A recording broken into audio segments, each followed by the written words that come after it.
தீப்பொறி பறக்கப் போகிறது. நம் நிகழ்ச்சிக்கு வருகை தந்திருக்கக்கூடிய ஹசரத் பெருந்தகை ஹசரத் கிப்லா அவர்கள் மிகச்சிறந்த நாவன்மை உள்ளவர்கள், தமிழறிந்த நாவலர். வளைகுடா நாடுகள் வரைக்கும் தங்களுடைய வீரிய உரைகள் மக்களினுடைய உள்ளங்களை ஈர்த்தவர்கள். இன்றைக்கு யாரெல்லாம் நாம் ரசிக்கும் பேச்சாளர்களாக இருக்கிறார்களோ அவர்களுக்கெல்லாம் முன்னோடியாக முன்னுதாரணமாக திகழ்பவர்கள் தான் நம்மளுடைய ஹசரத் கிப்லா அவர்கள். ஒரு ஆலிம் அவருக்கு நான் இந்த நிகழ்ச்சிக்கான அழைப்பு கொடுத்தேன். நீங்க வந்து இந்த நிகழ்ச்சியில கலந்துக்கணும் அப்படின்ட்டு. யார் வராங்கன்னு சொல்லி கேட்டாங்க. இந்த மாதிரி ஹசரத் கிப்லா அவங்களுடைய பேரை சொல்லி இவங்க தான் வராங்க அப்படின்னு சொன்னேன். உடனே அவர் ஒரு வார்த்தை சொன்னார்.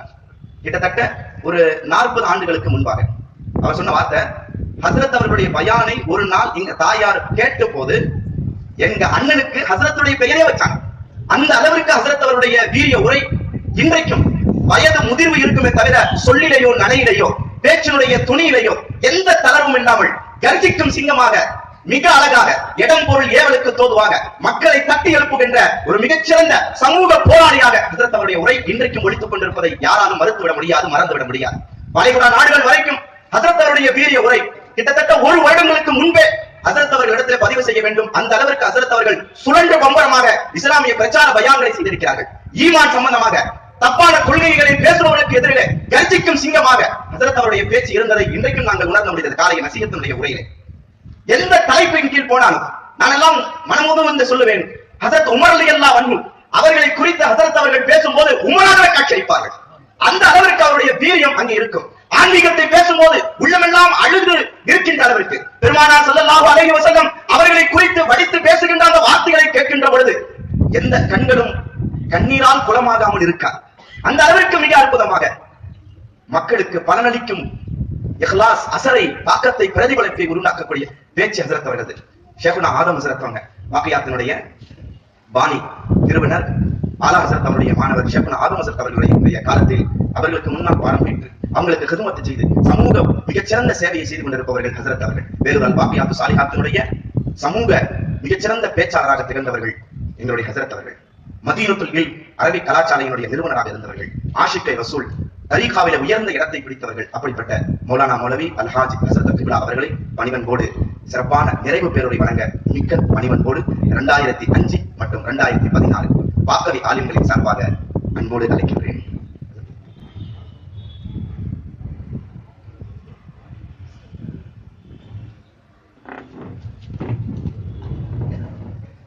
நாரே தக்பீர்.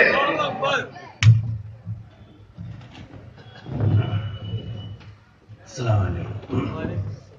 أحمد الله تعالى أولا متواليا كما أمر، والصلاة والسلام على نبيه المعتبر وعلى آله وأصحابه إرغاما لمن جحد به وكفر. أما بعد، فقد قال الله سبحانه وتعالى في محكم تنزيله: إنا نحن نزلنا الذكر وإنا له لحافظون. صدق الله مولانا العظيم وصدق رسوله النبي الكريم ونحن على ذلك من الشاهدين والشاكرين والحمد لله رب العالمين. அருமையானவர்களே, இந்த சங்கையான மஹ்ஃபில், இந்த அழகான மஜ்லிஸில் அல்லாஹ்வுடைய அருளை சுரக்கும் இந்த அருள்மிக்க இந்த சபையில் வீட்டிற்கும் பாக்கியம் கிடைக்கப்பட்ட அனைத்து பேர்களுக்கும் அல்லாஹுவின் பேரருள் நீக்கமர நிறைவாக என்றென்றும் நிலைவர கிடைக்குமாக என்ற பிரார்த்தனையோடு துஆவோடு குறிப்பிட்ட நேரத்தில் அதிகமாக பேசுவதை விட அவசியமானதை பேசுவது நல்லது என்று கருதுகிறேன். அருமையானவர்களே, எனக்கு முன் பேசியவர்கள் நல்ல கருத்துக்களை, தேவையான விஷயங்களை அழகான முறையில் இங்கே நினைவுபடுத்தினார்கள். எனக்கு முன் ஓதிய ஹசரத் அவர்கள் அழகான ஒரு ஆயத்தை ஓதுனாங்க. அர்த்தத்தை கூட சொல்லல விட்டுட்டாங்க. ஏன்னா சொல்றதுக்கு நேரம் இல்லைன்னு அவங்க நினைச்சிருப்பாங்க.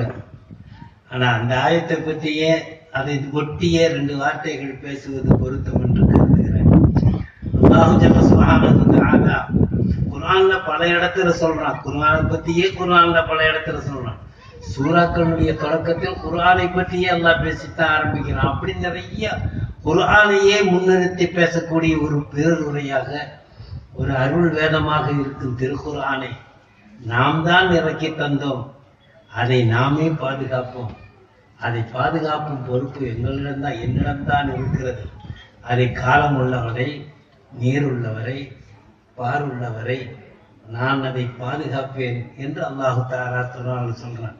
அழுத்தத்துக்கு மேல அழுத்தத்தை போட்டு சொல்றான். அருமையானவர்களே, உமர் ரலியல்லாஹு தஆலா அன்ஹு பத்தி பேசும்போது உமராக காட்சி தருவார்கள் என்று சொன்னாங்க. ஆனா ஒரு ஆலிம் சாப் பேசும்போது சொன்னாங்க, வீட்டுல பேசுன கேட்டு பூனையாக நின்றுகிட்டு இருந்தாங்கன்னு சொல்றாங்க. இப்ப எந்த உமரை உங்கள் முன்னால காட்டுறதுன்னு எனக்கு புரியல. ஆனா அருமையானவர்களே, நம்ம ஒன்ன நினைச்சுக்கிறோம், குர்ஆன் தான் நமக்கு எல்லாத்துக்கும் வழிகாட்டுது. அருமை உமர் அவர்கள் கர்ஜிக்கும் சிங்கமாகவும் இருந்திருக்கிறார்கள், அமைதியின் திருவுருவமாகவும் காட்சி தருகிறார்கள் என்று சொன்னால் அது குர்ஆன் தான் அவர்களை அந்த வடிவுக்கு கொண்டு வந்தது என்பதை மறந்துவிடக்கூடாது. நம்மை எல்லாம் செம்மைப்படுத்துவது திருக்குர்ஆன் தான். நாம் செம்மை பெற வேண்டியதும் அந்த அருள் வேதத்தை கொண்டுதான். குர்ஆனை கரம் வைக்க யாராலும் முடியாது என்பது அல்லாஹ் சொல்கிறான். ஆனால் அதை எப்படியும் சீர்குலைப்போம் என்று ஒரு கூட்டமே இருக்கிறது. யாரு? தீனை ஏற்றுக்கொண்டவர்கள் அல்லாதவர்கள், அதை அழிக்க வேண்டும் என்ற எண்ணத்தில் இருப்பவர்கள். அது இருக்கத்தான் செய்யும். ஆனால் அதை பாதுகாக்கும் பொறுப்பு நம்ம கையில் தான் இருக்கிறது.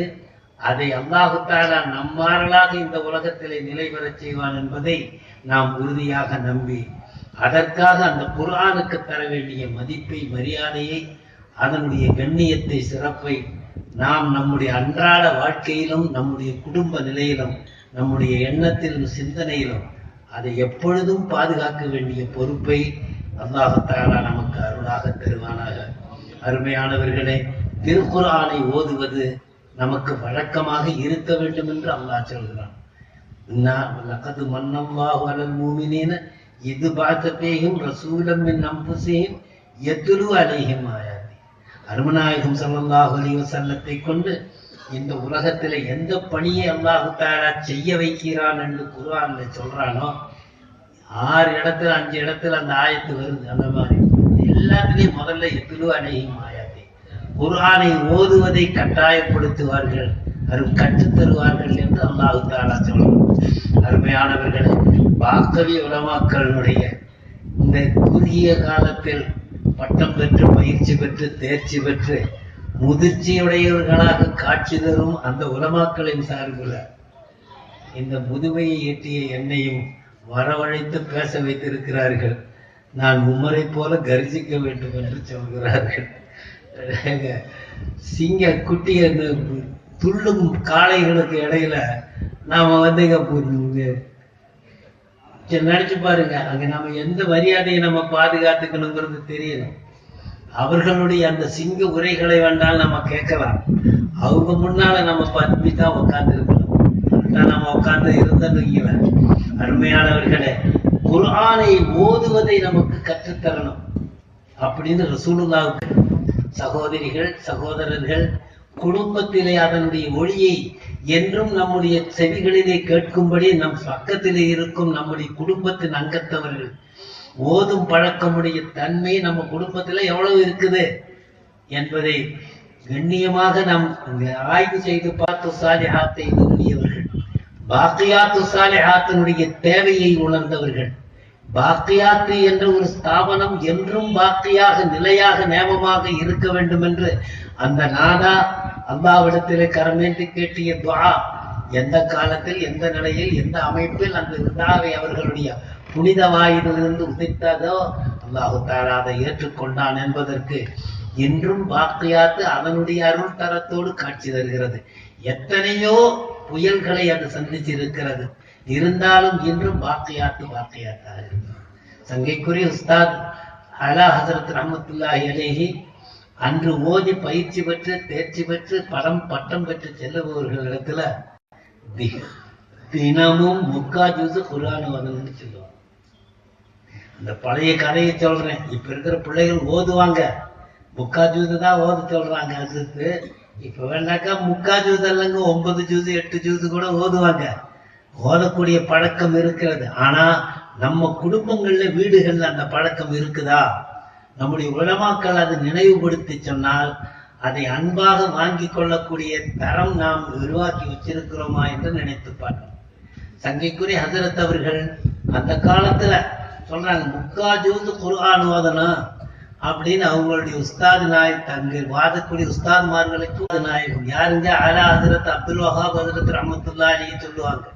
என்னுடைய உஸ்தாத் இர்துல்லா அலி கான் அவர்களுக்கு அவர்களுடைய உஸ்தாது சொன்னார்கள் என்று சொல்லி இந்த குர்ஆனை முக்கா ஜூஸ் தினம் குறிப்பிட்ட நேரத்தில் குறிப்பிட்ட இடத்தில் உட்கார்ந்து ஓதும் பழக்கம், அதை நீங்க பக்குவமாக அதை கண்ணியமாக செய்யணும் என்று சொல்லுவார்கள். இதை என்னுடைய உஸ்தாத் எனக்கு சொன்னார்கள் என்று சொல்லுவார்கள்.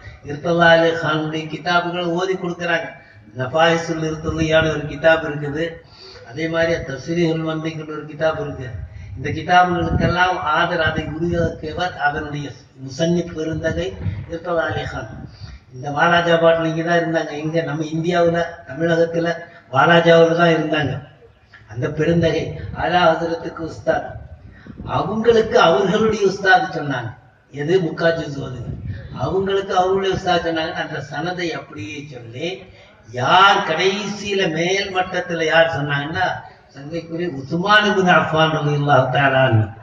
நான் 3வது கலீஃபா உஸ்மான் ரலியல்லாஹு தஆலா அன்ஹு ஜாமியுல் குர்ஆன் ஒவ்வொரு நாளும் முக்கா ஜூஸ் ஒவ்வொரு மூமினும் ஓதணும், இப்படித்தான் ஓதணும்னு சொல்லி ஒரு வகு முறையை சொல்லி தந்தாங்க. அது என்னுடைய உஸ்தாது சொன்னாங்க. அதை நான் உங்களுக்கு நினைவுபடுத்துகிறேன் என்று மாணவர்களுக்கு சொல்லுவார்கள். தினமும் முக்கா ஜூஸ் குர்ஆன் ஓதனா நம்முடைய உள்ளத்துல, உணர்வுல, எண்ணத்துல, நாட்டத்துல எத்தனை மலர்ச்சிகள், எத்தனை பிரகாசங்கள், எத்தனை பேரொழிகள் எப்படி உருவாகும் என்பதை நம்முடைய முகம் சொல்லும். அருமையானவர்களே, அது நமக்கு கிடைக்கிற ஒரு வரப்பிரசாதம், ஒரு பெரிய மருந்து. அதையெல்லாம் நம்ம பயன்படுத்துறது இல்லை. ஏன் இந்த நேரத்தை சொல்றேன்னா, அவைகளை எல்லாம் நாம் மறந்ததுனால, அதை துறந்ததுனாலதான் இது போன்ற சோதனைகள் எல்லாம் நமக்கு வருது. ஒபிமா கசபத்து ஐமானம் கொண்டு பல இடத்துல அந்த கருத்தில் இருக்கிற ஆயத்தை சொல்றான். வம்புக்கும் வழக்குக்கும் உள்ள பிரச்சனைகள் நம்மை சுற்றி சூழ்ந்து வருகிறது என்று சொன்னால், நம்முடைய செயல்களில் இருக்கக்கூடிய குறைகள் தான் நிறைவு செய்ய வேண்டியதை செய்யாமல் இருப்பதனால்தான் என்பதை மறந்துவிடக்கூடாது. குர்ஆன்ங்கிறது சாதாரணமா நினைக்காதீங்க. அது ஓரந்தாரத்துல கூட எவ்வளவு பெரிய வேலையை செய்யுதுன்னு நினைக்கிறீங்க. நம்ம மனசுல நினைச்சீங்க, இப்படி ஒரு மகத்தில, இந்த மதரசாவுடைய இந்த அரங்குல, இந்த வெட்ட வெளியில, இந்த நல்ல சபையில, இந்த நல்ல நேரத்துல, இந்த நல்ல அழகான இந்த அமைதியாக இருக்கிற காலத்துல இப்படி ஒரு கருத்தை அழாதற்கு சொன்னாங்க. வாக்கவிகளுடைய இந்த மகத்தில அப்படி அதற்கு முன்னவர்களாக இருந்த நீங்க எல்லாரும் வீட்டுல குர்ஆன் ஓதுறவங்களாக இருக்கு.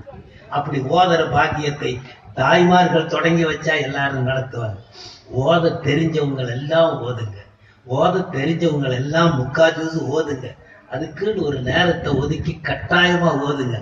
ஓத தெரியாதவங்க அதை நான் தெரிந்து ஓதுவேன் என்று ஆசைப்படுங்க. யாரெல்லாம் இவ்வளவு நாளா நான் ஓதாம அந்த பாக்கியத்தை எனக்கு தா என்று அல்லாஹ்விடத்துல கெஞ்சி கேட்டு ஓதுறதுக்கு முயற்சி செய்யுங்க.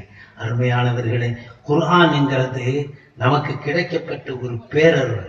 இந்த உலகத்தையே உய்விக்க வந்த உத்தமமான அருள் மறை. அந்த மறையில் இருக்கும் ரகசியங்கள் எத்தனை எத்தனை எத்தனை எத்தனை என்பதை சொல்லில் அடங்காது, மாயாது.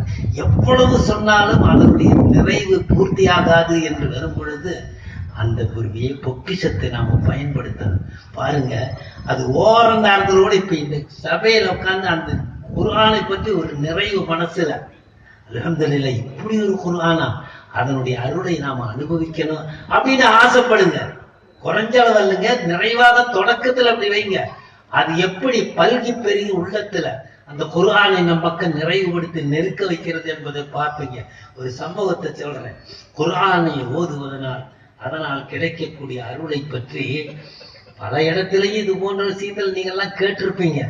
அஜத்துமார்கள் சொல்லுவாங்க குர்ஆனை ஓதுறதுடைய அவசியத்தை எல்லாம். குர்ஆன் மதரசான்னு தான் நம்ம எல்லா மதரசாக்களையும் வச்சிருக்கோம். குர்ஆனை கற்றுக் கொடுப்பதற்கும் கற்றுக்கொள்வதற்கும் அதை பயிற்றுக் கொள்வதற்கும் உண்டான பங்கத்தை அந்த இடத்திலேயே ஏற்படுத்தினாங்க.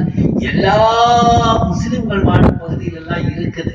ஆனால் அது உயிரோட்டமாக இருக்காமல் போகிறது என்ற ஏக்கத்தோடு தான் நாம சொல்றோம். பாருங்க, அந்த குர்ஆனை பற்றி சிறப்பெல்லாம் சொல்றாங்க.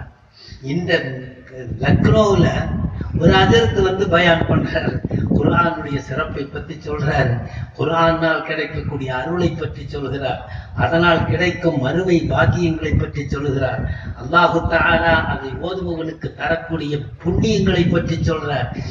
இப்படியெல்லாம் அதிசயம் இருக்குதுன்னு சொல்லி அதெல்லாம் சொல்றதுக்கு நேரம் இல்லை. ஆக மிக பெரும் பாக்கியங்களை எல்லாம் அதனுடைய பின்னணியிலே அல்லாஹு தஆலா மறைத்து வைத்திருக்கிறான் எல்லாத்தையும் சொன்னாங்க.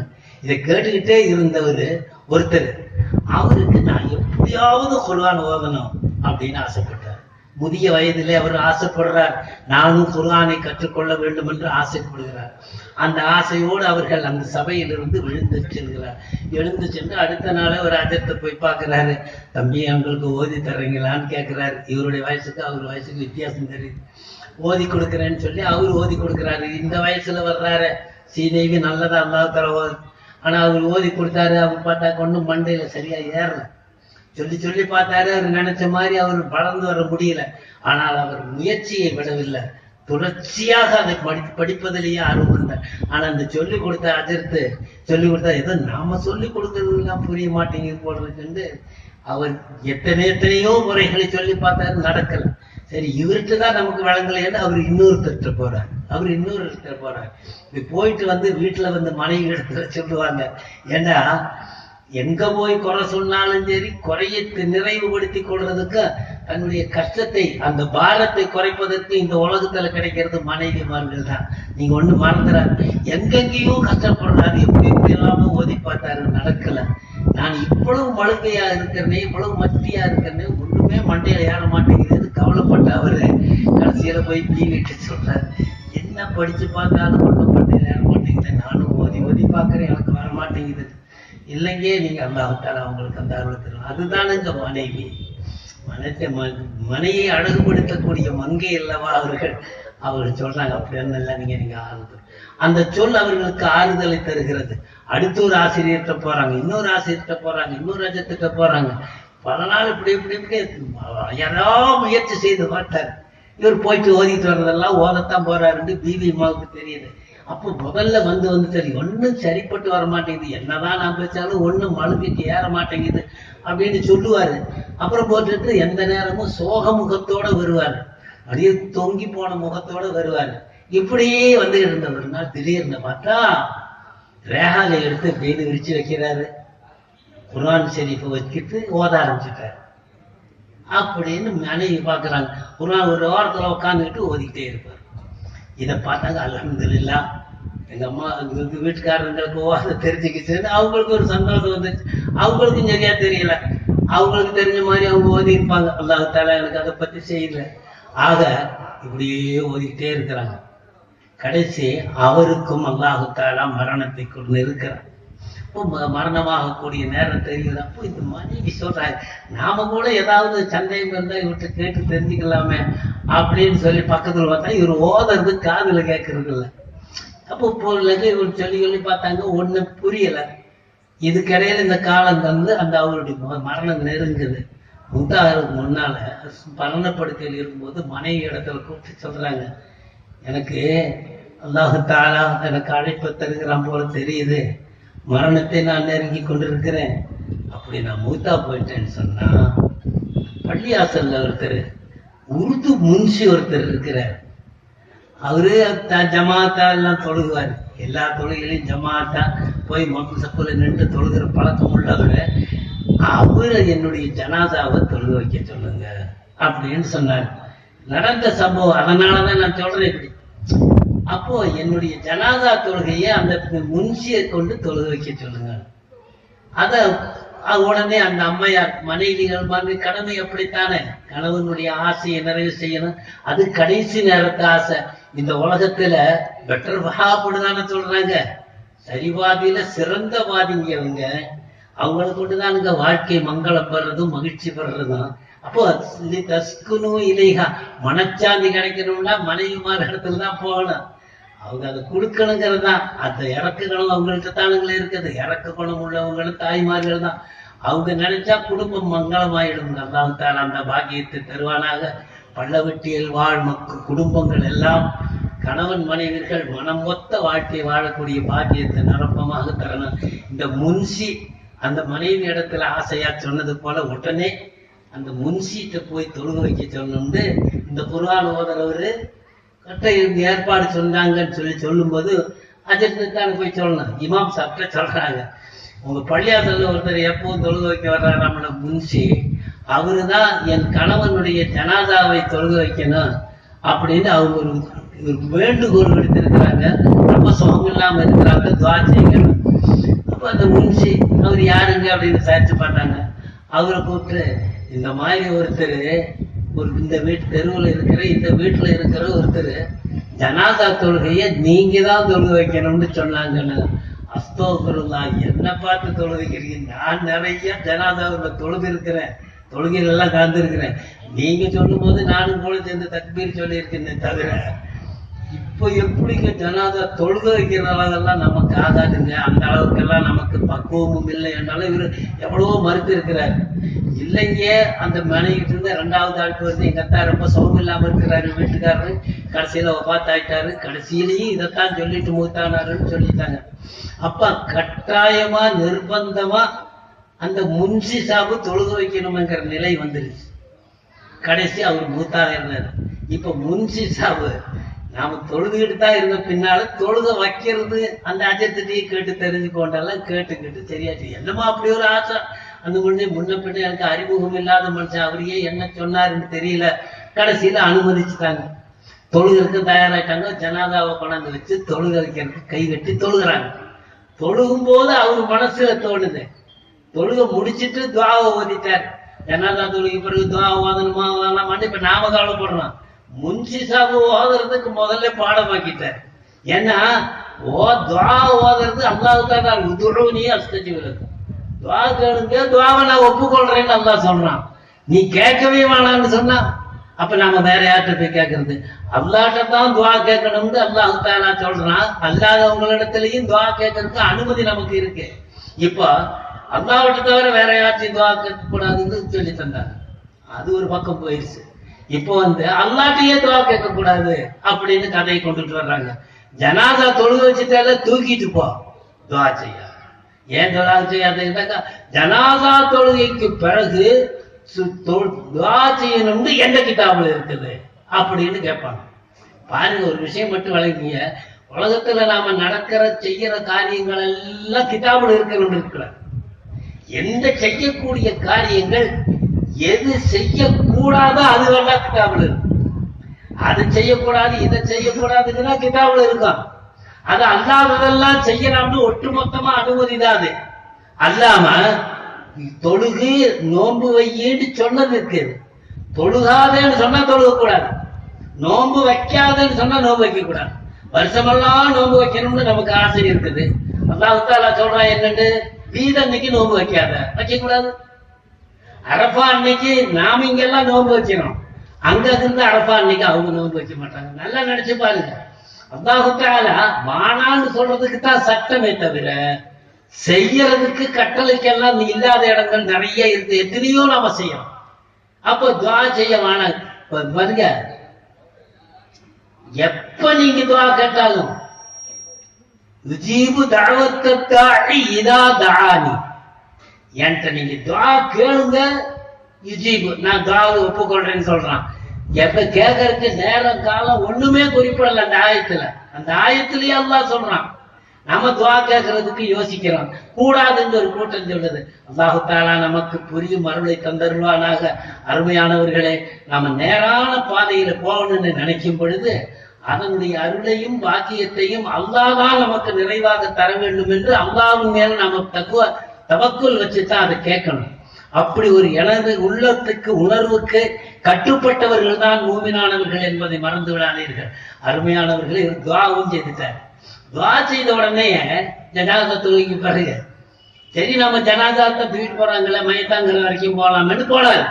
இந்த முன்சி சாப் மையத்தாங்கிற வரைக்கும் போனவரு என்ன கவர்மெண்ட் வேலை பார்க்கறவரு போனோம்னா கடைசியில மையத்தை ஜனாதா உள்ள மையத்துக்கு கபருக்குள்ளார இறக்கி வைக்கும் போது அவரு மனசுல தோன்று, முன்ன பின்ன அறிமுகம் இல்லாத ஒரு சீதேவி என்ன போய் தொழுக வைக்க சொன்னாரு, நான் என்ன பெரிய ஆளா அப்படியா, என்னமோ அவருக்கு நாம செய்யக்கூடிய கடமையை செய்யலாம்னு நினைச்சு அவரே உள்ள இறங்கி அந்த ஜனாவுக்கு மண்ணை அள்ளி போட்டு அதை நிரப்புறதுக்கும் காரியத்தை செய்து வெளியே வந்துட்டார். பூர்த்தியா ஒரு வேலையை செய்துட்டு வந்துட்டார். வந்து அன்னைக்கு சந்தோஷமா இமாம் சாபு கூட நல்ல விதமா செய்து கொடுத்துட்டாரு. நல்லா பூர்ணமா நல்லா எண்ணத்தோடு செய்துட்டாரு. நல்லா நினைச்சாங்க, முடிஞ்சு போச்சு. வீட்டுக்கு போனாரு. சந்தோஷமா 2 நாள் ஒரு நல்ல காரியம் செய்து மனநிறைவோடு இருந்தாரு. அவரு அன்னைக்கு ஸ்கூலுக்கு போறாரு. அங்க இன்ஸ்பெக்ஷன் வருது. அப்படி துவைக்கு வந்த நேரத்துல உங்களுடைய அந்த ஐடென்டி கார்டை காட்டுங்க கேட்டாங்க. அவனே முன்சி சாபு பாக்கெட்ல வச்சிருப்பாரு. பார்த்தாரு, பாக்கெட்ல காணாம். தேடி பார்த்தாரு. சொல்லி நம்ம வீட்டுல வச்சுட்டு வந்துட்டோமோ அல்ல நான் உரையில வச்சுட்டோமோ எங்க வச்சுட்டோமோன்னு சொல்லி ஐடென்டி கார்டை தேடி தேடி பாக்குறாரு. கடைசி வரைக்கும் எங்கேயுமே கிடைக்கல. தேடி பார்த்தாரு. கடைசியில பள்ளியாசல்ல வந்து தொழுகிற இடத்துல எல்லாம் அங்கே இங்க எல்லாம் தேடினாரு. கபிர்ஸ்தான்ல போனப்போ அங்கிருந்தா விழுந்திருக்குமான்னு எல்லாம் தேடி பார்த்தாரு. உடனே இங்கானா. சரி, இவர் நல்ல மனுஷன், தொழில் எல்லாம் வேலை கரெக்டா இருக்கிறவரு. இந்த இன்ஸ்பெக்டர் வந்தவர் நீங்க அடுத்து நீங்க அனுப்பிச்சு வச்சிருங்க, அதை கொண்டாந்து நீங்க இங்க இருக்க பெரியவர்கிட்ட காட்டிருங்கன்ட்டு போயிட்டாரு. கடைசியே அந்த சொன்னபடி செய்யணுமேன்னு சொல்லி தேடி பார்த்து காணான்னு அஜர்த்திட்ட வந்து, அஜர்த்து இந்த மாதிரி என்னுடைய ஐடென்டி கார்டு காணா, அதனால அந்த கபர் ஒரு வாரத்துக்கு எங்க ஐடென்டி கார்டு எடுக்க உங்களுக்கு தைரியம் இருக்குதா? முதல்ல உள்ள போய் அடக்கண வஸ்துவை திறந்து பார்க்கிற அளவுக்கு அங்க இருக்கிற சூழ்நிலை எப்படி இருக்குமோ என்னமோ அனுபவிக்கிறதுக்கு உண்டான தெம்பு உங்களுக்கு இருக்கான்னு எனக்கு தெரியல. ஆனா எப்படிங்க ரொம்ப தவிக்கிறாரு. ரோஜா கையில கொடுத்துட்டா இது என்ன செய்யறது? பொங்கி வர கார்டு கிடைச்சாலும் உள்ளது என்ன எல்லாமே கார்டு கையில இருக்கு. பாருங்க பாடம் பார்த்து அப்ப திருக்குறள் சச்சா ஏபோல் அந்த காட்சியை அருமணம் கமழுடைய பெருமையை நீங்கள் அப்படி ஒரு சந்தர்ப்பத்தை அல்லாஹ் தஆலா நமக்கு அனுபவித்து காட்டுகிறான் என்பதை நினைச்சு பாருங்க. அருமையானவர்களே, திருக்குர்ஆன் என்பது சாதாரணமா நீங்க நினைக்கிற வஸ்து அல்ல. அதுல பெரிய பாக்கியம் இருக்குது. அதனுடைய பாக்கியத்தை தரத்தை தெரிந்து உணர்ந்து நாம் இருந்தா நம்முடைய வாழ்க்கையினுடைய பெரும் வளர்ச்சியை உருவாக்கக்கூடிய சக்தி இருக்குது. இன்னைக்கு ஐடி காலேஜ் எல்லாம் ஐடிஐ இருக்குது. எங்கெல்லாம் புது என் மகன் எங்கெங்க படிக்கிறாரு வித்தியானாக்கா வருஷத்துல 6.5 லட்சம் வருமானம். அந்த காலத்துல எல்லாம் அந்த காலத்துல பழைய காலத்துல இருந்த வயசானவங்க உட்கார்ந்து தான் தெரியும். அந்த காலத்துல கடையில சேர்ந்து போனோம்னா 200 ரூபா 40 ரூபா எப்படின்னு சம்பளம் தருவாங்க அந்த காலத்துல.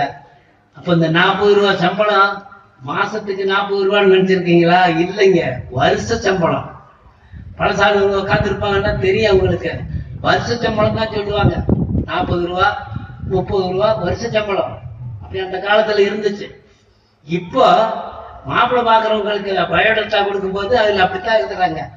6,55,000 அவங்களுடைய வருஷ வருமானம் அப்படின்னு எழுதுறாங்க. இது எங்க கிடைக்குங்க? ஐடிஐல கிடைக்கும். இந்த ஐடிஐல சம்பளம் மட்டுமா அப்படி கிடைக்குது?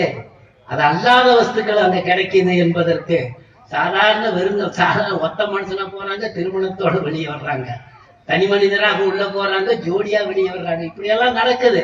அதை எல்லாத்தையும் பாதுகாத்து நம்மை பாதுகாக்கணுமே. ஆனால் திருக்குர்ஆனுடைய உபதேச பிரகாரம் வாழ்றதுக்கு நம்மளை நாம பயன்படுத்திக்கணும். திருக்குர்ஆன் என்ன சொல்லுதோ அப்படியான வாழ்க்கையை நம்முடைய வாழ்க்கையாக அமைச்சுக்கிட்டோம்னா எத்தனை ஐடிஐ வந்து எத்தனை அலங்கோலங்கள் வந்தாலும் சரியே நாம செம்மையா இருப்போம். இந்த சமூகம் சீரா இருக்கும். இந்த சமூகத்திற்கும் சகோதர சமூகத்துக்கு இடையில ஒரே ஒரு வித்தியாசம் தான். நம்முடைய லட்சியமும் நாட்டமும் தேட்டமும் நம்முடைய கொள்கை எல்லாமே மரணத்திற்கு பிறகு என்னங்கிறது தான். நம்முடைய செயல்கள் எல்லாம் மரணத்திற்கு பிறகு எப்படி இருக்கணுங்கிறது தான். அந்த குர்ஆனை ஓதுறவங்க வீட்டு வாசல்ல அவருடைய குடிசையில் எப்படி இருந்துச்சு நல்ல, அவருடைய கபருக்குள்ளார நறுமணம் கமழுதே அந்த அமைப்புள்ள ஒன்றாக ஆகணும்னு நாம் ஆசைப்படுறோம். அந்த மறுமையை லட்சியமாக வச்சு செயல்படக்கூடிய நாம் அந்த உணர்வை நமக்கு ஊட்டி தரக்கூடிய அருள் திருக்குர்ஆனில் தான் இருக்கிறது. திருக்குர்ஆன்ல ஒரு ஓரந்தாரத்தில் சும்மா சாதாரணமா ஒரு சின்ன ஒரு சந்தர்ப்பம் ஒரு தொடர்பு இருந்தாலும் அதனுடைய கராமத்து முஅஜிஸா அல்லாஹ் தஆலா குர்ஆனை கொண்டு துலங்க வைத்திருக்கிறாங்கிறத மறந்துடாதீங்க. ஐடிஐல வேலை பார்க்கறதுல இந்தியாவிலேயே உலகத்திலேயே வேர்ல்டுலேயே ஒரு நல்ல உயர்தரமான கம்பெனியில பெரிய மேனேஜர் போஸ்டுக்கு தரமான ஒருத்தர் வேணும்னு சொல்லிட்டு பப்ளிக் இது வருது, விஷயம் வருது. அந்த விளம்பரத்தை பார்த்து அதுக்கு போட்டி போட்டு போறாங்க வெளிநாட்டுல. போனா அதுல தரமான உயர்ந்த பெரிய காலேஜ்ல பெரிய யூனிவர்சிட்டியில நல்ல மார்க் வாங்கி பால் காசான அவருக்கு போறாங்க. பலரும் போறாங்க, வந்திருப்பாங்கல்ல. அவரு போறாரு, அவரு கிடைக்குன்னு இருக்க மாட்டாங்க. பலரும் தேர்வு செய்யப்பட்ட உலகத்திலேயே தேர்ச்சி பெற்றவங்க எல்லாம் உள்ள போறாங்க. அதுல ஒரு ஆணழகனுக்கு அது கிடைச்சிக்கிச்சு. தேர்வு செய்ததுல எல்லாருமே அந்த பொறுப்புல கட்ட பெரிய சம்பளம் வெளிநாட்டுல அதை இருந்ததுல வாங்கிட்டாரு. அதே நேரத்துல அதுல போட்டி போட்டு வந்தவர்கள் பலர் இருக்கிறாங்க. அதுல பெண்களும் இருந்தாங்க. கடைசியில பார்த்தா அவனுக்கு ஈக்குவலா இருக்கிற வேற ஆளுகள் எல்லாம் தரம் பெற்ற நல்ல பட்டதாரிகள் எல்லாம் இருக்கிறாங்க. என்ன செய்யறது? அவருக்கு அடுத்தவரா அந்த பொறுப்புல இருக்கிற அந்த கம்பெனியில தேர்வெடுத்துக்கிட்டாங்க. இப்போ அரபு நாட்டுல இருக்கிற ஒரு பெரிய கம்பெனி, அதுல மேனேஜர் போஸ்ட்ல ஃபர்ஸ்ட் நம்பர்ல ஒருத்தர் இருக்காரு. அவருக்கு துணையாக ஒரு பெண்ணு வந்து மாட்டிட்டாங்க. இது தொடர்ந்து நடக்கிறாங்க. இப்ப இவர் அந்த பணியை சிறப்பா செய்யறாரு. இந்த இளவல் அந்த வேலையை செய்யறாரு. செய்துகிட்டு இருக்கிற நேரத்துல அதை செய்து முடிக்கிற நேரத்தில் சந்தேகம் வரும்போது கேட்கிற இவருக்கு அடுத்த போஸ்ட்ல இருக்கிறது ஒரு பெண்மணி. அவங்கள்ட்ட அடுத்த நேரத்துல கருத்துக்களை பரிமாறிக்கிறாங்க. பார்த்தா நம்மளை விட கெட்டியாக இருக்கிறா, நல்ல நல்ல கருத்தெல்லாம் நுணுக்கமான விஷயத்தெல்லாம் சொல்லாண்டு இவருக்கு ஒரு ஈர்ப்பு அந்த பெண்ணினுடைய நல்ல யோசனையில கிடைக்குது. அவருக்கு கிடைக்குது. நமக்கு நல்ல வாய்ப்பை தர்றாங்களே அடுத்த போஸ்ட்ல இருக்கிற நமக்கு, அந்தந்த நேரத்துல நம்மளை மதிச்சு நம்மள்ட்ட யோசனை கேட்டு நம்முடைய தரத்தை உயர்த்துறதுக்கு இவர் மனசார நினைக்கிறாரு என்று நல்ல எண்ணத்தோட நெருங்குறாங்க. அப்படியே போகுது. மாசங்கள் வருஷங்களாக மாறுது. திடீர்னு ஒரு நாள் அந்த பெண் மங்கை நல்லாள் சொல்றாரு, ஏங்க உங்களுக்கு கல்யாணம் ஆயிடுச்சா அப்படின்னு கேட்டாங்க. எல்லாரும் கேட்கிற கேள்விதான். இல்ல. உங்களுக்கு கல்யாணம் ஆயிடுச்சா? இல்ல. அன்னைக்கு அந்த பிரச்சனை முடிஞ்சிருச்சு. எனக்கும் கல்யாணம் ஆகல, அவருக்கும் கல்யாணம் ஆகல, அவருக்கும் கல்யாணம் ஆகல, எனக்கும் கல்யாணம் ஆகல. இது அவங்க ரெண்டு பேருடைய மனசை போட்டு பற்றிக்கிட்டே இருக்கு. திடீர்னு நீங்க கல்யாணத்துக்கு ஏற்பாடெல்லாம் இப்படி இருக்குது. உங்களுக்கு என் ஃபாதர் பெரிய கோடீஸ்வரன், எங்க ஊர்ல இருந்து பெரிய கோடீஸ்வரன். இப்ப இங்க வந்து ஒரு பெரிய மாளிகையை கட்டி சந்தோஷமா இருக்காரு. நான் இங்க ஒரு டியூட்டி கிடைக்குதுன்னு சொல்லி இப்ப நான் என் வேலையை முடிச்சுட்டு எங்க ஃபாதருக்கு தான் போறேன். என் ஃபாதருக்கு என் மேல உயிரிலும் உயிர். அதனால என்னை விட என்னுடைய ஆசைக்கு மாத்தமா எதுவும் சொல்ல மாட்டாங்க. அப்படியெல்லாம் எனக்கு தோணுது. ஆனா இந்த விஷயத்துல எப்படின்னு தெரியல. நீங்க முஸ்லீமா இருக்கிறீங்க, நான் கிறிஸ்துவ பெண்ணாக இருக்கிறேன். எங்க ஃபாதர் மதத்துல ரொம்ப உறுதியானவர். எனக்கு தெரியல என்ன செய்யணும். அப்ப என்ன செய்யலாம்? ரெண்டு பேரும் சேர்ந்து யோசிக்கிறாங்க. மூலவங்க தானே, விவரமா படிச்சவங்க தானே, ரெண்டு பேரும் யோசிக்கிறாங்க. கடைசியில நீ ஒரு வேலை செய்யுமா, நீ போய் உங்க ஃபாதர்கிட்ட சொல்லுங்க, இந்த மாதிரி என் கூட ஒருத்தர் இருக்கிறாரு, அவருக்கு என்ன திருமணம் ஆகல, உனக்கு திருமணம் ஆச்சான்னு அவர் என்னிடத்துல கேட்டாரு. அந்த கேட்டனுடைய பாணியில அவரு என்ன விரும்புற மாதிரி தெரியுது. எனக்கு அப்படி ஒரு எண்ணம் இருக்குது. வளர்த்த நீங்க உங்களை மிஞ்சிட்டு நான் ஒன்று செய்ய முடியுமா? நீங்க அனுமதி தந்தீங்களா? அவரு விஷயத்துல உங்க அபிப்பிராயம் என்ன? ஆனா அவர் ஒரு முஸ்லிம்னு சொன்னார். பரவாயில்ல, அவரை வர சொல்லு நாளைக்குன்னு சொன்னார். ஆஹா, பரவாயில்லையே, பச்சை கொடிதான் காட்டுறாரு, தாயாரு தாப்பனாருன்னு நினைச்சுக்கிட்டாங்க. அடுத்த நாள் அந்த அவர் வர்ற கூட்டிட்டு வர சொன்னாங்க. வந்தாங்க. வந்தோடனே இப்படி நம்ம மகள் ஒரு செய்தியை சொன்னாங்க, கவனமா கேளுங்க. ஒரு செய்தியை சொன்னாங்க, உங்கள்கிட்ட கேட்கிறேன், உங்களுடைய மனோநிலை என்ன அப்படின்னு கேட்டாங்க. நீங்க சொல்லுங்க, நான் சின்ன பிள்ளை என்ன சொல்றது. அப்போ சொன்னாங்க, உனக்கு என் பொண்ணு மேல விருப்பம் இருக்குதா? ஆமாங்க, மனசார உண்மையாகவே நீங்க ஆசைப்படுறீங்களா? ஆசை இல்லைங்க, நான் உறுதியாக என்னுடைய இல்லற துணைவியாக அவள் இருப்பதை நான் எல்லாம் கொண்டு மனதார ஆசை விரும்பி அதை நான் ஏற்றுக்கொள்கிறேன். அப்போ நான் சொல்ற மாதிரி நீ நடந்துக்குவியான்னு கேட்டார். அப்ப என்ன சொல்றீங்க? நான் சொல்ற விதிக்கு நீங்க கட்டுப்படுவீங்களா அப்படின்னு கேட்டாங்க. சரின்னு இவங்க எந்திரிச்சு வந்துட்டாங்க. கடைசி அடுத்த நாள் இவங்க ரெண்டு பேரும் சந்திக்கிறாங்க. ஃபாதர் இந்த மாதிரி கேட்டாரு, நான் ஒன்றும் பதில் சொல்லல.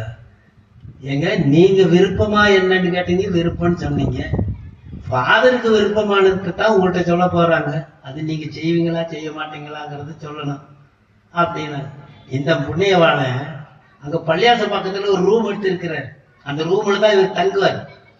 அவரு பெரிய மாளிகையில தங்கிட்டு இருக்கிறாங்க.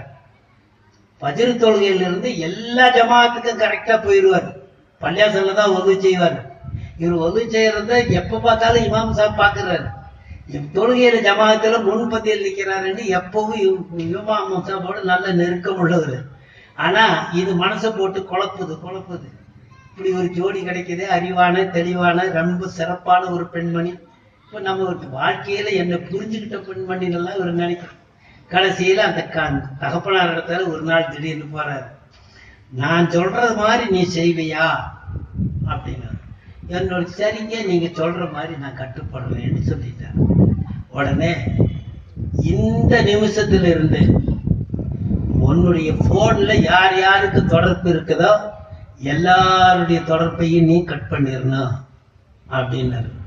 அதுல தாயார் வீடு, தாப்பனார் வீடு, சொந்தக்கார வீடு எல்லாமே இருக்குது. சரி கேட்டார்.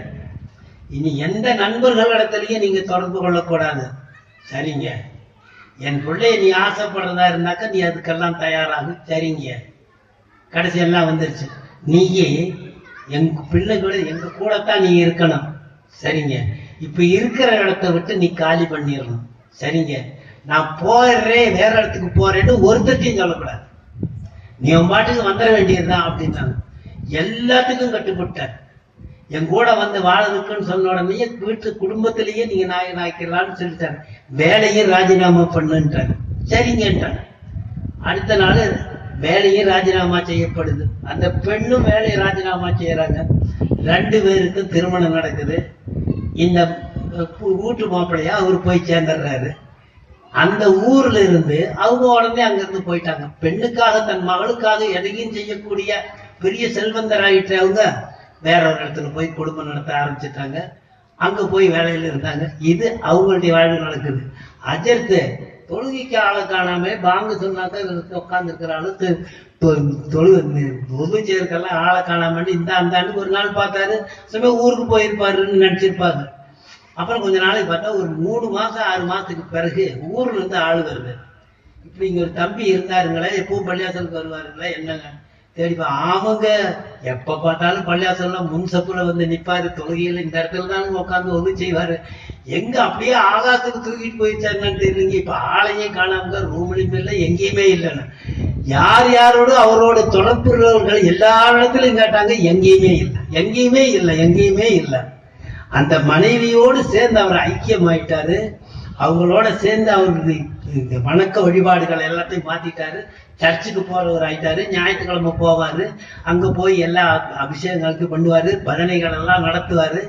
பன்னிக்கறி முதல் கொண்டு திங்க ஆரம்பிச்சிட்டாரு. அப்படியே அவர் தன்னை அப்படியே மாத்திட்டாரு. இப்படியே இருக்கிறது தானுங்க அவருடைய வழக்கமா போச்சு. இப்படி பாருங்க, இன்னைக்கு நாகரிக உலகத்துல எந்தெந்த நாசங்கள் எல்லாம் நடக்குது. இப்ப இவனை காப்பாத்துறது எப்படி நினைச்சு பாருங்க. தாப்பனார் வந்து பார்த்தாங்க, குடும்பத்தவங்க பார்த்தாங்க, நண்பர்கள் வந்து பார்த்தாங்க, அவங்க கூட இருந்தவங்க எல்லாம் தேடி பார்த்தாங்க. ஆபீஸ்ல போய் வச்சாக்க ராஜினாமா செய்துட்டு போயிட்டாருங்கிறத தவிர தகவல் இல்லை. அப்புறம் எங்க போனாருன்னு தெரியல. பழைய நம்பரும் இல்லை. எல்லாமே கட்டு. இப்படின்னு நடக்குது. 3 வருஷம் ஆயிப்போச்சு. 4வது வருஷத்தை தாண்டிக்கிட்டு இருக்கிறாங்க. இந்த புழு பூச்சி எல்லாம் ஒண்ணும் இல்லை. ஆனா சந்தோஷமா மங்களமா வாழ்ந்துட்டு இருக்காங்க. இன்னொரு ஊர்ல போய் ஒரு கம்பெனியில 2 பேரும் ஒர்க் பண்ணிட்டு இருக்கிறாங்க. நடந்துட்டு இருக்கு. ஒரு நாள் இவர் இந்த பெண்ணுக்கு அன்னைக்கு ஏதோ லீவ் போட்டு வீட்டுல இருக்கிறாங்க. இவர் மட்டும் டியூட்டிக்கு போறாரு. இவர் மட்டும் டியூட்டிக்கு போயிட்டு வர்றாரு. வந்து பார்க்கும்போது இவருடைய அறையில எல்லாம் சுத்தம் செய்யப்பட்டு இருக்குது. ஒட்டரை எல்லாம் அடிச்சு எல்லாம் சுத்தம் பண்ணி வச்சிருக்கிறாங்க. அதை பார்த்து சந்தோஷப்பட்டாங்க. இவர் தினமும் வந்து பார்ப்பாரு. இவருடைய ஒரு பெட்டி ஒண்ணு இருக்கு. இவருடைய ஒரு சூட்கேஸ் ஒண்ணு இருக்கு. அதை தனியா வச்சிருந்தாரு. அதாவது எல்லாம் படிச்சவங்கல்ல, நாகரிகத்தை விட்டவங்கள விட்டு கொடுக்காம பழகுறவங்க. அடுத்தவங்க பொருளை அனுமதி இல்லாமல் தீண்ட மாட்டாங்க, தொட மாட்டாங்க. கணவனுடைய பொருள் என்னான்னு தொட்டு கூட பார்க்கல. ஏன்னா இவ்வளவு நம்பிக்கையோடு இருக்கிறவன்ல. அந்த பொட்டிய எங்கேன்னு கேட்டாங்க. பொட்டி இருந்தாக்க அங்கதானே இருந்துச்சு, அதை நான் தூக்கி இங்க வச்சேன் அப்படின்னு சொல்றாங்க. அந்த பொட்டியை தூக்கி பார்த்தாக்கா அதுக்குள்ள இருந்ததை காணோம். என்ன செய்யுங்க, அதுல ஒண்ணு நீங்க ஒரு முக்கியமான வஸ்து ஒண்ணு வச்சிருக்கல, அதுல சில பழைய சாமான இதுல புக்ஸ் எல்லாம் இருந்துச்சு, அதை நான் கொண்டு போய் குப்பை தொட்டியில போட்டுட்டேன் அப்படின்னாங்க. அப்படியா செய்தா, அப்படியா செய்தா, அப்படியா செய்தா ஒரு பதற. இந்த பதர்ச்சிக்கு அளவுல இவ்வளவு பதறவரை நான் பார்க்கலையே. என்னங்க ஒரு பொருள் பழச தூக்கி கொண்டு போய் நான் குப்பை தொட்டியில போட்டேன்னா இப்படி போட்டு நீங்க அங்கலாய்க்கிறீங்களேன்னு கேட்க, இங்க இருந்து நேரா போய் அந்த குப்பை தொட்டியில இருந்து எல்லாத்தையும் பீச்சு பைத்தியார மாதிரி எல்லாத்தையும் தேடி பார்த்தா உள்ள இருந்து இப்படி ஒரு நூல் எடுக்கிறார். நூல் எடுத்து அது எல்லாத்தையும் இப்படி இப்படி இப்படின்னு கட்டி கண்ணுல ஒத்திக்கிறார். ஒத்திக்கிறது இந்த காட்சியை பார்க்குது அந்த அம்மா பார்க்குது. என்னடா நான் இடத்தையே தூக்கி போட்டேன், இவர் என்னடா இப்படி பக்தி நிறைவோட அந்த காரியத்தை செய்யறாருன்னு பாக்குறாங்க. அப்ப என்னடா இதுன்னு சொல்லி அங்க இருந்து வந்தா இவங்க பார்த்த, ஓ அந்த நூலா, அதை நான் கவனிச்சேன். அது நீங்க ஆரம்பத்துல ஒரு கொள்கையில் இருந்தீங்கல்ல, அது சம்பந்தப்பட்ட நூலு தான். அது குர்ஆன் மாதிரி தான் எனக்கு தெரிஞ்சிச்சு. அதைத்தான் நாம எல்லாத்தையும் வீசி எரிஞ்சிட்டோம்லன்னு சொல்லி நானும் தூக்கிட்டேன். அதையா நீங்க தூக்கி போட்டீங்க அப்படின்னு சொல்லி, என்ன இருந்தாலும் அதை நான் வச்சிருந்ததை நீ என்ன மதிச்சிருக்க வேண்டாமான்னு கேட்க, அதெல்லாம் இல்ல, உங்களுக்கு இன்னமும் அந்த நூல் மேல ஆசை இருக்குது, நீங்க இன்னமும் அந்த கொள்கையை விட்டவங்களா தெரியல, நீ என்னங்க நீ என் கொள்கையில மாறல ஆளு, நீ ஆளு சரியில்லைன்னு சொல்லி அந்த அம்மா பிரீஃப் காசை எடுத்துக்கிட்டு அப்பா வீட்டுக்கு போயிடுச்சு, கோச்சுக்கிட்டு போயிடுச்சு. குடும்பத்துல வர பிரச்சனைகளை சொல்றேன்னு பாருங்க. அப்ப உடனே அந்த அம்மா போயிடுச்சு. அந்த அம்மா போன உடனே தன்னுடைய பிரீஃப் காசை எடுத்துக்கிட்டு இந்த குர்ஆன் ஷரீஃபையும் தூக்கிட்டு இவர் திரும்பிட்டார். நேரா பழைய இடத்துக்கு வந்துட்டார். ஊரை விட்டு வந்து அந்த பழைய இடத்துல இருந்து ஊருக்கு வந்தார். ஏற்கனவே தங்கி இருந்தாரு, அந்த இடத்துக்கு வந்தாரு. கொண்டுட்டு வந்து பிரீஃப் காசை அங்க வச்சுட்டாரு. வச்சுட்டு பள்ளியாசலுக்கு தொழுக போறாரு. இமாம் சாபு கரெக்டா தொழுகைக்கு வந்து இருக்கிறாரு. இவர் ஒண்ணு செய்யறாரு, என்னடா 5 வருஷத்துக்கு முந்தி இருந்தாத ஆளு காணாம போனது இன்னைக்கு வந்து திடீர்னு வந்து இறங்குறாரு, காணா போனது அதிசயமா இருக்குது, வறங்குறது அதிசயமா இருக்குதுன்னு ஆச்சரியமா பாக்குறாரு. அப்படி பேச்சு கொடுக்கலான்னு பார்த்தா தொழுகை நேரம் ஆச்சு, தொழுகை முடிஞ்சிருச்சு. தொழுகை முடிஞ்சிட்ட பிறகு அவர் கூப்பிட்டு, என்ன தம்பி எங்க போயிட்டீங்க, என்ன விஷயம்னு கேட்டாங்க. அப்ப அவர் இந்த சம்பவத்தை எல்லாம் வரிசையா சொல்றாரு. சொல்லும் போது சொல்லுவாரு, நான் எங்க ஊர்ல இருந்து பரப்பிட்டு வரும் பொழுது என் அருமை தாயார் என்னை உயிரிலும் உயிராக கஷ்டப்பட்டு வளர்த்து என்ன ஆளாக்கிய அருமை தாய் என் மீது பாசம் கொண்டு எத்தனையோ உபதேசங்களை செய்தாங்க. நல்ல நல்ல உபதேசங்களை செய்து நல்லா இல்ல என்ன வளர்த்தாங்க. அவருடைய வளர்ச்சியில நான் நல்ல முதிர்ச்சி பெற்ற நல்ல தெளிவுள்ளவனாக இருந்தேன், எல்லாத்துலயும் தேர்ச்சி பெற்றவனாக இருந்தேன். அப்படி இருந்த தாய் என்னுடைய உபதேசங்களை எல்லாம் நான் கல்புல வச்சிருந்தேன். அதே நேரத்துல ஊருக்கு விட்டு வெளிநாட்டுக்கு பயணம் போகும்போது எல்லா வசூலையும் கொடுத்துட்டு கடைசியில இப்படி ஒரு குர்ஆன் ஷரீஃபை என் கையில கொடுத்து, மகனே இந்த குர்ஆனை நீ மறக்காம அதனுடைய கண்ணியத்தை பாதுகாக்கணும்னு சொன்னாங்க. அந்த ஒரு சொல்லு இந்த வாழ்க்கையினுடைய தரத்தையே இப்படி புயலாக பரட்டி போட்டதுல எல்லாத்தையும் நான் திறந்துட்டேன். என்னுடைய அருமை தாய் இந்த குர்ஆனுடைய மதிப்பை நீ பாதுகாக்கணும்னு சொன்னாங்களே, அந்த ஒண்ணு மட்டாவது பாதுகாக்கணும்னு என் கல்பு சொல்லுச்சு. அதனால ஒவ்வொரு நாளும் டியூட்டிக்கு நான் போகும்போது என்னுடைய பிரீஃப் கேஸை நான் திறப்பேன், அந்த குர்ஆன் ஷரீஃபை பார்த்து முத்தம் கொஞ்சிட்டு நான் போவேன். படி முடிஞ்சு அதிலிருந்து வந்த உடனே அந்த குர்ஆனை நான் பார்ப்பேன், அதை நான் ஒரு முத்தமிட்டு அதை நான் துருவி இப்படி ஒரு பழக்கம் வச்சிருந்தேன். ஒரு நாள் நான் வந்து நேரத்தில் பார்த்தா குப்பை தொட்டியில் கிடக்குது. அது ஏன் இப்படி கிடைக்குதுன்னு உடனே என்னுடைய மனைவி இப்படி நடந்த வாழ்க்கை சம்பவங்கள் எல்லாத்தையும் சொல்றாங்க. உனக்குத்தான் நீ அதை தூக்கி எறிஞ்சு அது தூக்கி எறிஞ்சிட்டு அதில் என்ன உனக்குன்னு கேட்டாங்க. அது என் மனசை சுட்டது. அந்த அம்மா பிரீஃப்கேஸை தூக்கிட்டு அவங்க அப்பன்ட்ட போயிடுச்சு. நான் என்னுடைய பிரீஃப்கேஸ் ஏற்று என் தாயினுடைய சொல்லை மதிச்சு நான் அந்த குர்ஆனை தூக்கிட்டு வந்தேன்னு சொன்னாங்க. பாருங்க, நரகத்தினுடைய அடி பாதாளத்துக்கு போயிட்டாருங்க. அவரு பண்டிகரையை திங்க ஆரம்பிச்சிட்டாருங்க. அப்படி இருந்த அந்த திருவனுக்கு தெளிவை கொடுத்தது யார்? அவரை செம்மைப்படுத்தியது யார்? அவரை நேரான வழிகளையும் கொண்டு வந்தது யார்? யாருடைய உபதேசம்? அருமை தாய் இந்த குர்ஆனுடைய மரியாதையை காப்பாற்று என்று சொன்னாங்களே, அந்த குர்ஆனுடைய முஅஜிஸா என்பதை மறந்து விடாதீர்கள்.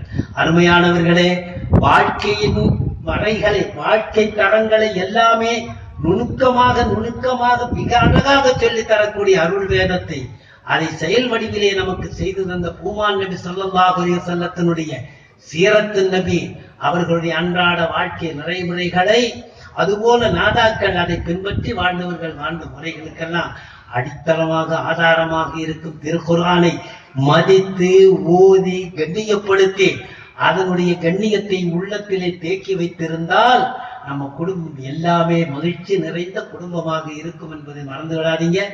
எதை மறந்தாலும் திருக்குர்ஆனை நம்முடைய பொக்கிஷமாக கருதி அதை ஓதுவதை வழமையாக ஆக்க வேண்டும் என்று இந்த நல்ல நேரத்திலே இந்த சின்னவனுடைய கடைசி சொற்கள் அல்ல, அருள்மிக்க சொல்லாக, மறக்கக்கூடாத சொல்லாக பள்ளவட்டி வாழ் மக்களுக்கு நீங்களும் போய் சொல்லுங்க. முக்காஜூசு குர்ஆனை சங்கைக்குரிய உஸ்மான் கனி ரலியல்லாஹு தஆலா அன்ஹு ஓதப்படி சொல்லியிருக்காங்க. குடும்பத்தில் இருக்கிற எல்லா முசீபத்துகளும் இல்லாமல் போயிருங்க. சிக்கு பிக்கு எல்லாமே நீங்கி போயிரு. எப்படி போகுதுங்க, என்ன வியாதி, என்ன நோய், என்ன பிரச்சனை ஒன்றும் தெரியல. வீடு போறாங்க, வெடுக்குன்னு போறாங்க, என்னமோ நடக்குது, 3 பக்கத்துல அடைச்சுக்கிச்சுங்கிறாங்க. எந்த பக்கம் என்ன பக்கம்னு தெரியல. கடைசியில பார்த்தாக்கா இன்னாலி இப்படி எல்லாம் நம்ம பார்க்கிறோம். இது எல்லாத்துக்கும் நமக்கு அமைதியான, நீதமான, நிறைவான, நிதானமான ஒரு வாழ்க்கையை, மகிழ்ச்சியான, சந்தோஷமான ஒன்றை தரக்கூடிய பாக்கியம் அல்லாஹு தஆலா அருள் குர்ஆனிலே வைத்திருக்கிறான். அந்த குர்ஆனை மதிக்கக்கூடிய பாக்கியத்தை ஊழ்வாழ் மக்களுக்கும், குறிப்பாக இந்த வழி சபையிலே வந்தவர்களுக்கும், அந்த தாய்மார்களுக்கும், யா அல்லாஹ் இந்த பேசிய எனக்கும் பேச்சை கேட்ட உங்களுக்கும் அல்லாஹு தஆலா ஹிதாயத் என்னும் நேர்வழியை தந்தருள்வானாக. எங்களுடைய துஆவை பொருந்தி ஏற்றுக்கொள்வாயாக. பிஹக்கி சய்யிதினா முஹம்மதின் ஸல்லல்லாஹு அலைஹி வஸல்லம். அருமையானவர்களே, நமக்கு கிடைத்த காரியங்களை, அல்லாஹு தஆலா தந்ததை அனுபவிக்கக்கூடிய பேரருளை நாம் ஆசைப்படணும். ஆசைப்பட்டா மட்டும் பத்தாது, அதற்கான பெரும் முயற்சியை நாம செய்யணும். நம்ம கையில ஒரு பெரிய பொக்கிஷம்ங்க. குர்ஆனை தெரிஞ்சு ஓதனாலும் தெரியாமல் ஓதனாலும், அதனுடைய புரிஞ்சு ஓதனாலும் புரியாமல் ஓதனாலும், புரிஞ்சு ஓதுறதுக்கு உண்டான தரம் வேற. ஆனால் அதை மதிக்கிறதுக்கே எவ்வளவு தரம் இருக்கு. தூக்கி பார்த்து நல்லா மேல தூக்கி அடுக்கி வச்சிடுறது, தூசி தட்டி வைக்கிறது, அது நல்லதுதான், இல்லைன்னு சொல்லல. அந்த இடத்தோட நிக்காதீங்க. ஓதுறதுக்கு ஆசைப்படுங்க, ஓத பழகிறதுக்கு ஆசைப்படுங்க. ஓதித்தான் தீர்வேன் என்று உறுதியாக, உறுதியாக நீங்கள் கல்விலே ஆசைப்பட்டு அதை தர வேண்டும் என்று அல்லாஹ்விடத்தில் கெஞ்சி கேட்டு அதை செய்யக்கூடிய பாக்கியசாலிகளாக யா அல்லாஹ் எங்கள் அனைத்து பேர்களையும் ஆக்கி அருள்வாயாக. பிஹக்கி சய்யிதினா முஹம்மதின் ஸல்லல்லாஹு அலைஹி வஸல்லம் வ ஆகிரு தஅவானா அனில் ஹம்துலில்லாஹி ரப்பில் ஆலமீன். அஸ்ஸலாமு அலைக்கும்.